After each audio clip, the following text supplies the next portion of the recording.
দুর্গাপূজা আসা মানেই আমাদের বাঙালিদের অনেক আনন্দের দিন হয়। খাওয়া দাওয়া হই হুল্লোড়, সঙ্গে ঘোরা আর অনেক নতুন জামা কাপড় কেনা। তো যাই হোক, সবারই খুব আনন্দে কাটছে নিশ্চয়ই এবারে পুজোটা। কিন্তু আমাদের পুজোটা এবছর একটু আলাদা রকমের হচ্ছে। জানোই তো, বাবা অসুস্থ, নার্সিংহোমে অ্যাডমিট আছে। তো সেই কারণে বাড়ির সবারই কিন্তু মন মেজাজ খুব একটা ভালো না, সবাই টেনশনে আছে। দিদি বোন ওরা, তোমাদের দাদাভাই সারাদিন সেই সকাল থেকে রাত পর্যন্ত নার্সিংহোমে পড়ে আছে। তার জন্য কিন্তু এবারে পুজোতে আর বেরোতেও পারিনি। আজ মহাষ্টমী, তো মহাষ্টমীর ভোগ না দিলে তো হয় না, কারণ বাবা যেহেতু অসুস্থ আছে, তো ভাবছিলাম সে কারণে একটু ভোগটাও দিয়ে আসি। আর তাছাড়া পুচকুর নামে মানত করা আছে, সেটার জন্য তো আমাকে যেতেই হবে। তাই সকাল সকাল উঠে ঘরের কাজকর্মগুলো সেরে নিচ্ছি। একদিক দিয়ে কিন্তু শান্তির বিষয় হচ্ছে, গত বছরের মতো সেই ভোরবেলা পুজোটা হয়নি, এবছর দুপুরবেলায় হয়েছে, যার জন্য সব কিছু ধীরে সুস্থ করেই করতে পারছি। না হলে সকালবেলা যদি হতো তাহলে অনেকটাই তাড়াহুড়ো লেগে যেত। এদিকে বাবা কিন্তু আগের থেকে একটু সুস্থ আছে। বাবা বাড়িতে নেই, আর বাবার ঘরে ঢুকলেই সবসময় কীরকম যেন একটা ফাঁকা ফাঁকা মনে হয়। সবসময় ওই বিছানাটার মধ্যে শুয়ে থাকতো, তো ঘরের মধ্যেই থাকতো, খুব একটা বেরোতো না দরকার ছাড়া। যখন দরকার পড়তো তবেই বেরোতো। বাবা কিন্তু প্রত্যেক দিন জিজ্ঞেস করে পুচুটা কেমন আছে, দীপ্ত বুম্বা কেমন আছে, সব সময় 3টা বাচ্চার কথা জিজ্ঞেস করতে থাকে। তোমাদের দাদা ভাই, দিদি বোন ওরা সবাই যায় প্রতিদিন, তাদেরকে সবসময় যতবার দেখা হয় ততবারই জিজ্ঞাসা করে বাচ্চাগুলো ভালো আছে তো। এদিকে পুচকুও কিন্তু মনে মনে হয়তো বাবাকে খুঁজছে। ওকে যখনই জিজ্ঞেস করা হয় দাদুভাই কোথায় গেছে, বলে বাবা গাড়িতে নিয়ে গেছে। ও দেখেছিল তো যখন বাবাকে গাড়িতে করে কোলে করে নিয়ে যাচ্ছিল। তারপর রেডি হয়ে পুচকুর হাত ধরে ডুগুকে নিয়ে চললাম ভোগ দিতে। সাজতে খুব একটা ভালো লাগছিল না, শাড়ি না পরলেই হয় না, তাই শাড়িটা পরেছি।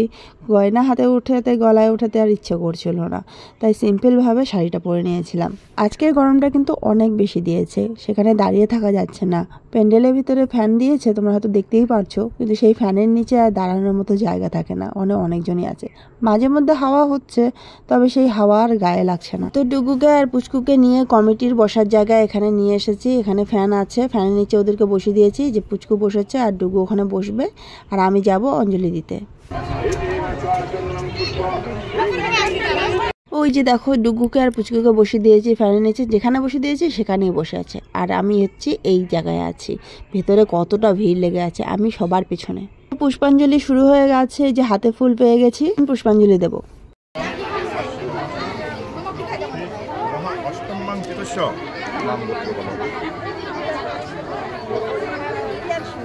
কাশ্যপ গোত্রেশ্য তৃতীয়াং দাসস্য সর্বমঙ্গল কামনায় সাভীষ্ট সিদ্ধার্থং পূরণং শ্রী বিষ্ণুপ্রীতি কামনাং তপন সহিতং চতুর্বর্গ ফলপ্রাপ্তি কামনাং শ্রীমৎ মাতা দুর্গা দেবী বস্ত্রদান কর্মহং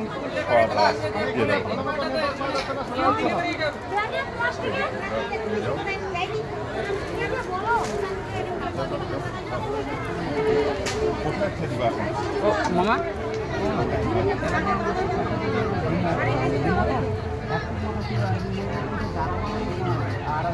একজন করে এদিকে দাঁড়াও, একজনকে থালা উঠা দেবে, নাম দেখে দিয়ে।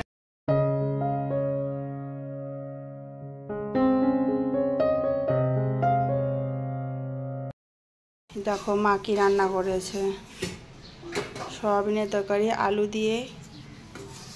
তো ডুগু সকালবেলা কিছু খেয়ে যায়নি, রুটি খেয়েছিল, তবুও অল্প, খুব একটা বেশি খেতে পারিনি। তো অঞ্জলি তো দেয়নি, তার জন্য খেয়েই গেছে। আর এই যে এখন ভাত তুলে দেব। এসে স্নান করলো, মানে আগে সকালে একবার স্নান করেছে, এখন আবার স্নান করলো। আর পুচকুকে আবার স্নান করালাম, করে পুচকুকে খাওয়ালাম, এখন ভাত খাবে। আর এই যে দেখো, এটা হচ্ছে কালকের রাতের, এটা রাতের। আর হচ্ছে এই আলু ভাজা করেছে সকালবেলা রুটি দিয়ে খাওয়ার জন্য তোমাদের দাদা। সকালবেলা সবাই মোটামুটি খেয়েছে, আর এইটুকু বেঁচে গেছে। আর এখানে রান্না করেছে দেখো, ধুন্দুল আর ঝিঙ্গার তরকারি। এটা খাবি? খাবি না? ভালো লাগে না? আচ্ছা দিব না, ঠিক আছে, টাকা দিয়ে রাখি। আলু ভাজাটা খাবি তো? আজকে মাছ টাছ কিছু রান্না হয়নি, এটা কিন্তু কালকের রাতের মাছ, গরম করে রাখছে। নাও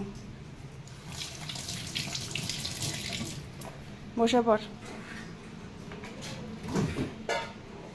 এগুলোতে সব গরম হয়ে গেছে জল। এইটা বোতল অনেক একটু ঠান্ডা আছে।